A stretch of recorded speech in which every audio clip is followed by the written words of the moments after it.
Assalamu alaikum, dear students of class 5th. I am your maths teacher. Today we will start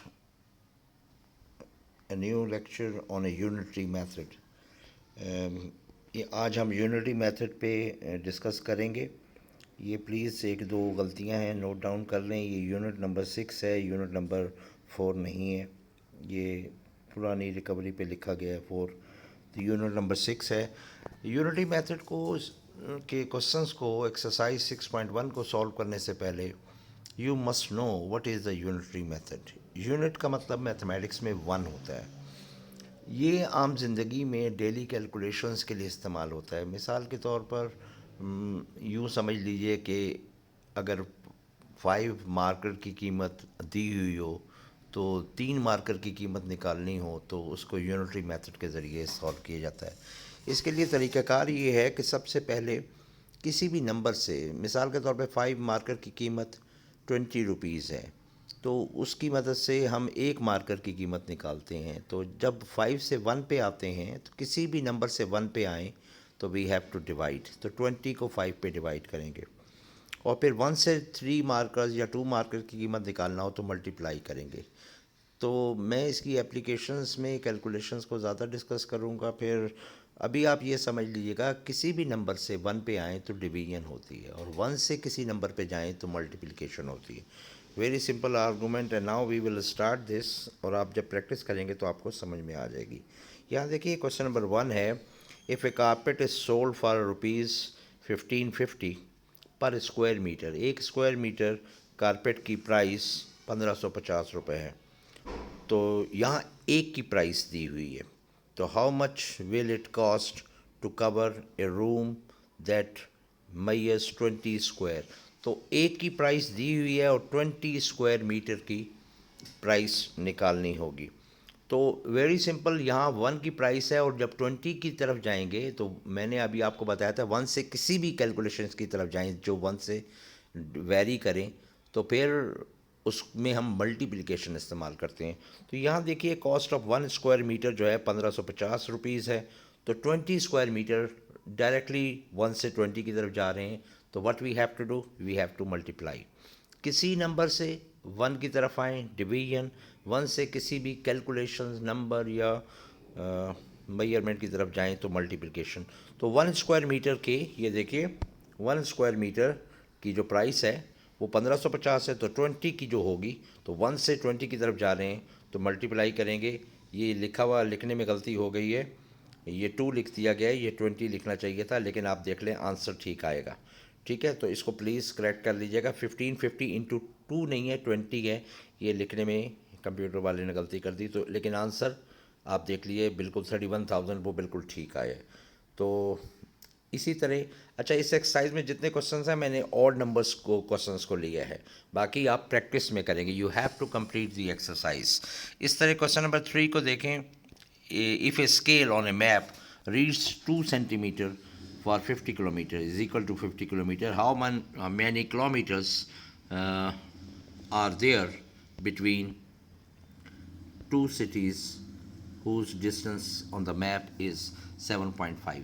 देखिए, इससे पहले इस question को solve करने से पहले आपको मैप रीडिंग चाहिए. मैप्स क्योंकि सिटीज़ के और वर्ल्ड्स के और कंट्रीज़ के बनाए जाते हैं, तो मैप पे एक कागज़ में उस चीज़ को इंडोर्स करना पड़ता है. तो हमें छोटा स्केल लेना पड़ता है. यहाँ देखिए 50 किलोमीटर्स को 2 सेंटीमीटर से ज़ाहिर किया गया है और वो कह रहा है कि 2 सेंटीमीटर जो है वो 50 किलोमीटर्स को ज़ाहिर करते हैं. तो 7.5 सेंटीमीटर कितने किलोमीटर्स को ज़ाहिर करेंगे. वेरी सिंपल रूल, मैं फिर रिमाइंड कर रहा हूँ आपको. यहाँ 2 सेंटीमीटर 50 किलोमीटर है, तो 7.5 सेंटीमीटर के कितने किलोमीटर होंगे. यूनिटरी मेथड, 2 से 1 पे आएंगे और 1 से 7.5 पे जाएंगे. फिर वही बात याद रखिए. अब यह देखिए 2 सेंटीमीटर 50 किलोमीटर है, ये सोल्यूशन देखिए. तो 1 सेंटीमीटर कितना होगा, 50/2. डेफिनेटली किसी से एक पे आओ तो डिवीजन होती है.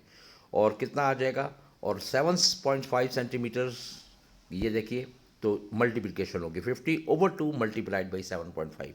तो ये इसकी कैलकुलेशंस बताने की ज़रूरत नहीं है, ये आपको आनी चाहिए. तो 187.5 किलोमीटर्स, ये यूनिटरी मेथड है.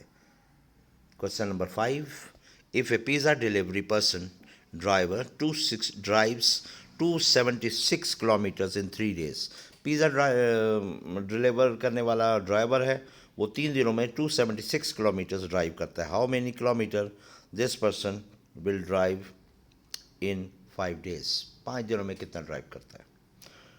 अभी आपके पास कितने हैं? 3 days हैं, और आपने क्या मालूम करना है? 5 days की उसकी जो ड्राइविंग डिस्टेंस है. वेरी सिंपल, 3 से 1 पे आएंगे, 1 से 5 पे जाएंगे. जब 3 से 1 पे आएंगे, क्यों आएंगे? यूनिटरी मेथड, और वो डिवीजन करेंगे. अब यहाँ देखिए, very simple, distance in 3 days 276, distance in 1 day. तो जब 3 से 5 पे जाना हो, डायरेक्ट नहीं जाते, 3 से 1 पे आते हैं, और 3 से 1 पे आएंगे तो कानून है, असूल है, या मैथमेटिक्स है, सिंपल बात है. जब 3 days में 276 डेज किलोमीटर होगा, तो 1 day में इसका 1/3 होगा, इसीलिए डिवीजन करते हैं. 92 किलोमीटर और 5 days. जैसे आप एक दिन में 2 रोटियां खाते हैं, एक वक्त में 2 रोटियां खाते हैं, तो 3 वक्त में कितनी रोटियां खाएंगी? 6 रोटियां, मल्टीप्लिकेशन होगी.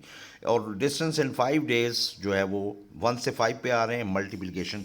तो मेरे हिसाब से ये इस पूरी एक्सरसाइज में जो एक चीज़ आपने याद रखनी है, वो ये है कि किसी नंबर से या किसी वैल्यू से 1 पे जब आना है तो डिवीजन करनी है, और इसकी लॉजिक भी है. और 1 से किसी पे जाना है तो मल्टीप्लिकेशन करनी है. यानी एक दिन में अगर वो 92 किलोमीटर जा रहा है, तो 5 दिन में कितना जाएगा? 92 × 5. Very simple. तो ये आपके पास इसी तरह तमाम क्वेश्चन. अब 7th क्वेश्चन मैंने किया हुआ है, यहाँ पर सॉल्व किया है. If it takes 12 metre cloth to make 3 dresses, यानी 3 ड्रेसेस अगर आपने बनाने हैं और उसको 12 मीटर लग रहा है, तो कहता है how many metre cloth will be needed in 10 dresses.